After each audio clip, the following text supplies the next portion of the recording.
Chris Brintle. Chris Brintle.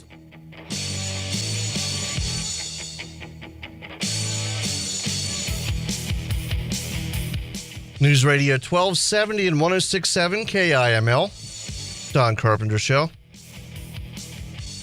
Chris should be joining us here in just a second.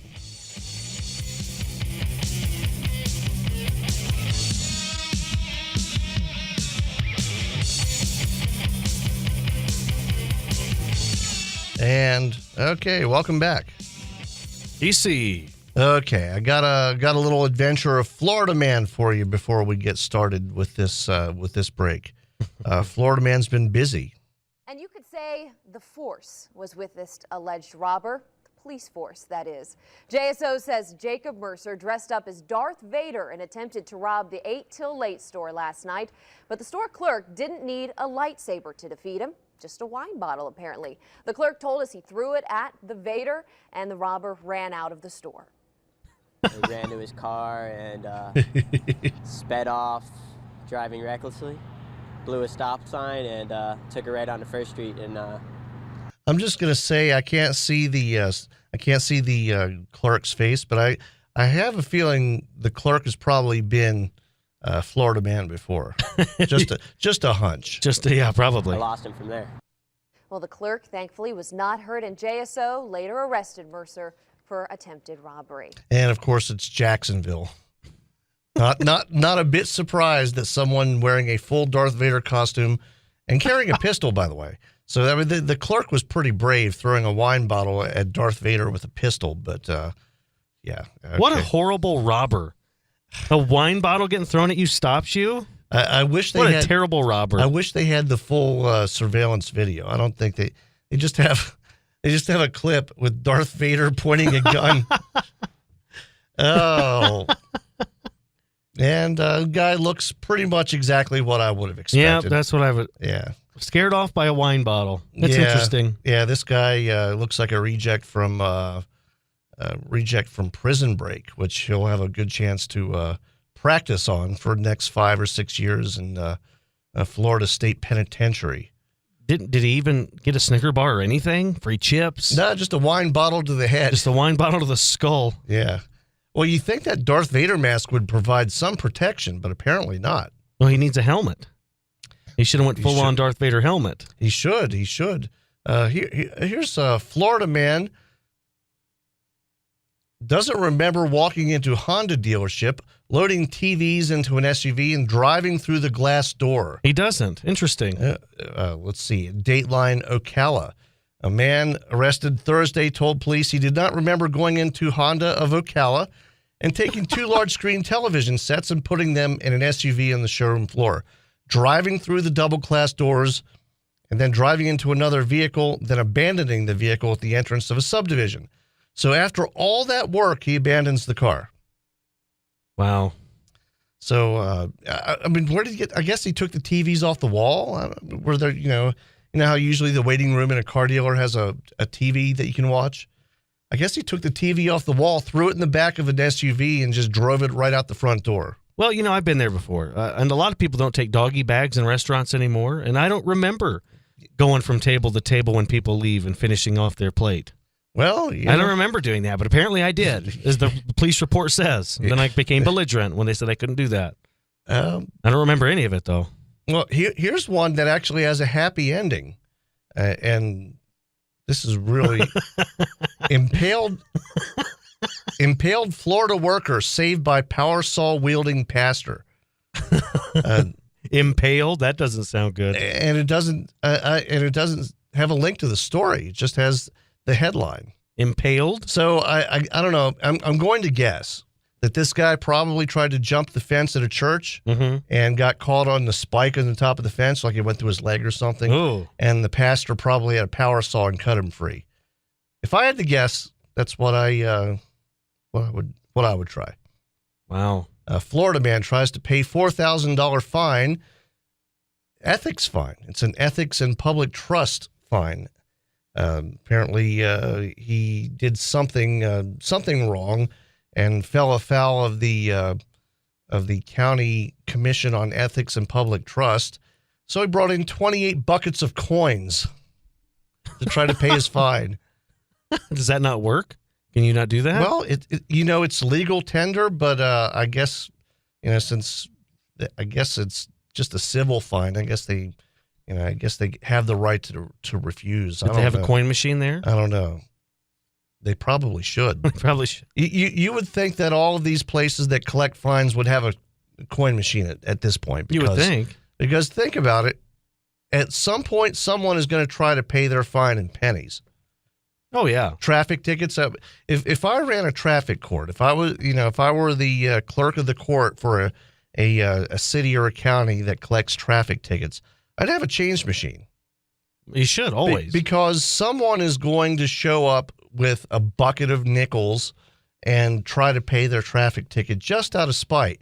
And I want to be able to take that bucket and say, "Sure thing, I can help you out with that. Dump it in. Here's your receipt. You thought you were going to get us, didn't you?" I got a chain machine at my house because there's a lot of people that owe me money.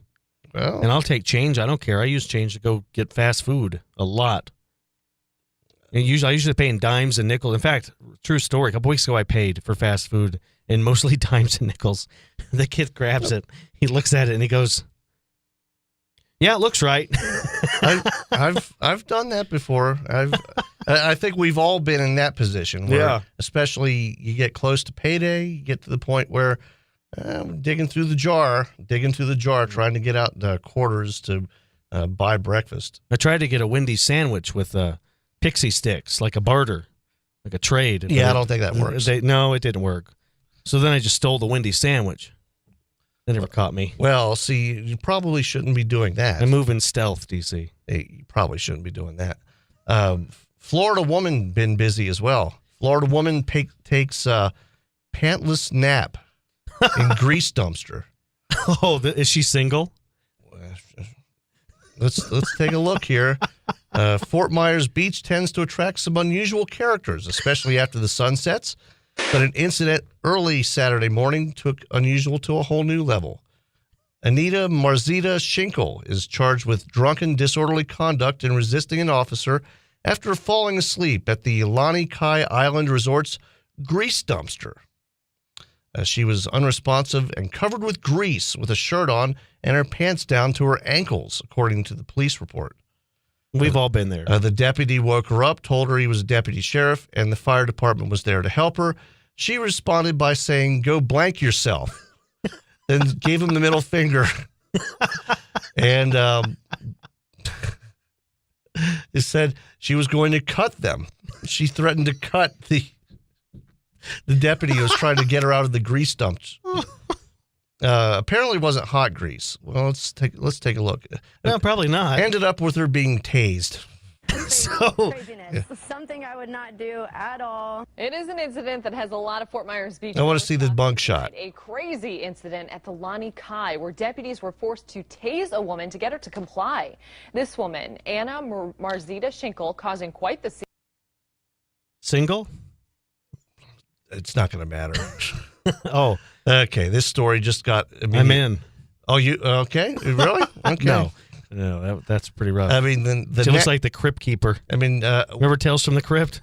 You know, it's one of these... This reminds me of the old thing. They always used to say, when you're getting a tattoo, think about what it's going to look like when you get older. My kid has tattoos, and I'm not... I don't have a problem with tattoos. But neck tattoos generally don't look good when you're possibly a grandmother. Neck tattoo, yeah. The neck tattoos are they're the new regular tattoos. Yeah, tattoos are so prevalent nowadays. Like it wasn't like that 20 years ago. Well, and I feel like people judged people with tattoos 20 years ago. Now you don't judge regular tattoos, but you judge the neck tattoos. Well, you and I don't want to discriminate against people that have neck tattoos, but. It just doesn't look good past a certain age. I like women with neck tattoos, though. Certainly. Is that weird? Certainly get to the point where you're passing out in a grease dumpster. That's a rough life. Now, to be fair, haven't you been there? Pants down, alleyway, grease all over you by a dumpster? You can't say I have. You haven't lived, my friend. Maybe I've lived a sheltered life. I mean, I've I've certainly woken up in places that I didn't remember falling asleep. In college, that sounds like my every Saturday night. Yeah, see, maybe that's it. Maybe I didn't have a traditional college experience. I just did all of that stuff at home. So I never really had weird things like that going on. Here's the difference. I was nice to the police. They woke me up and told me to scram. And that's the moral of the story. If you wake up in a grease dumpster with your pants down around your ankles, You should be humble. And there's a deputy sheriff above you trying to help you, let them help you. Yeah. Don't say you blank you and give them the middle finger. Yeah, and then threaten to cut them. Even though she didn't have a knife. So she didn't have a weapon. So the lesson of this story, she's a hero. A true American hero. Well, it's well, maybe for Florida. Maybe for Florida. We'll say they have different standards down there. Finally, Florida man hell-bent on catching and eating the shark that bit him. Look, and he looks like Florida man. Yeah. I mean, Man, I was catching waves and the shark bit me. I'm gonna get that shark, man, but I'm gonna finish these M&Ms I got first. bit by a shark. I'm getting my revenge on him. He sounds just like you. Right now, he's coming in. We got about 30 yards out. Wham! Got hit by the shark. He took my left hand down, and at the same time, I reached around with. Now, I'm going to say as bad as shark bites could be, that one's not too bad. No, that's nothing. Looks like a dog bit him. Yeah. My right. I grabbed his pec fin, and I'm battling back and forth with him while I'm laying on my surfboard, and he let go. Oh, run! Hold on. There's a small child trying to pull this shark out of the water. Hold on. I'm gonna, What? I'm going to back up here. Oh, run! That kid is like 5 years old. What is he doing? That kid is probably less than 5 years old. It looks like about three or four. You could be right. A 3 or 4 year old kid pulling a 5-foot shark out of the water. That kid is awesome. Can we? He's the star of the day, by the way. He doesn't care. He's like, yeah, I got this. Dad doesn't catch the shark. The little kid catches the shark. Okay, let's see. How do they know it's the same one? That's my thing. Now that we got the shark that bit my hand, we are gonna fillet it and we're gonna eat him. I think it's a bogus story. I think it's bogus, man. So my next question, as the reporter is, my next question would be, did the shark have a birthmark? How do you know it's the same shark? Well, not only that, this guy went to the hospital, got his stitches fixed. They looked like they'd been healing for about a week at least. I mean, they were healed. I mean, he didn't even have a bandage on him. He just had open stitches. How do you know it's the same shark? He has no idea. Some poor innocent shark is going to die and become dinner because another shark bit this guy. Or he cut himself at work and blamed it on a shark. When you're in a haze, a marijuana stupor, I don't think you're able to tell which shark bit you and which shark didn't a week later. I don't even know if that's a marijuana stupor. I think that guy's just a stupor. I found it had a birthmark, man, right above his eye. I know it's the same one. I'm gonna fillet him up. Yeah, man. I'm just questioning the wisdom of letting a 3-year-old kid pull a shark out of the water. The shark was big enough he could have bit the little kid's arm off. I mean, clearly, maybe a leg. It was a small shark, maybe 5 feet long, but I mean, it's still dangerous. Definitely wouldn't put my kid around a shark. I don't know. Have you ever eaten shark? I have. Deliciousness. Is it was good? Fried, yeah. Deliciousness. Good eating. I see. I've never had shark. I've had most other kinds of fish, but I don't think I've had shark. And I don't like fish all that much. I like seafood. I like shrimp, scallops, stuff like that. But I'm not a huge fish guy. But the shark was pretty good. I might have to try that. Have you ever had? Well, I assume you've had alligator. I have. Yeah, I have. One time when my dad got his. I was going to say, your dad hunts alligators. Yeah, I would hope you've had some. Yeah, I had some last time I was home. He kind of overcooked it. Okay, see, but it's still pretty good. See, back east, a lot of the seafood places, especially along the shore in Maryland and Delaware, they'll sell alligator tail as an appetizer. There are no alligators around there, but they sell alligator tail. It was good. It was kind of like a chewy. I don't know. It's hard to describe. Yeah, fried. It's kind of had a lobster feel to it, but not as good. Does that make sense? The times that I've had it, it was more like thick calamari. I think that's a very good analogy. That sounds good right now. A little calamari in my life. And good luck finding some good calamari. Yeah, that's not going to work out. Well, what do we have going on in sports? Well, we have some Upton Sundance football. The all-state lists come out, and also we have some other cool stuff. Okay, we'll see you next hour. News Radio 1270, 106.7 KIML. This is the Don Carpenter Show on the new News Radio 1270 and 106.7 FM KIML.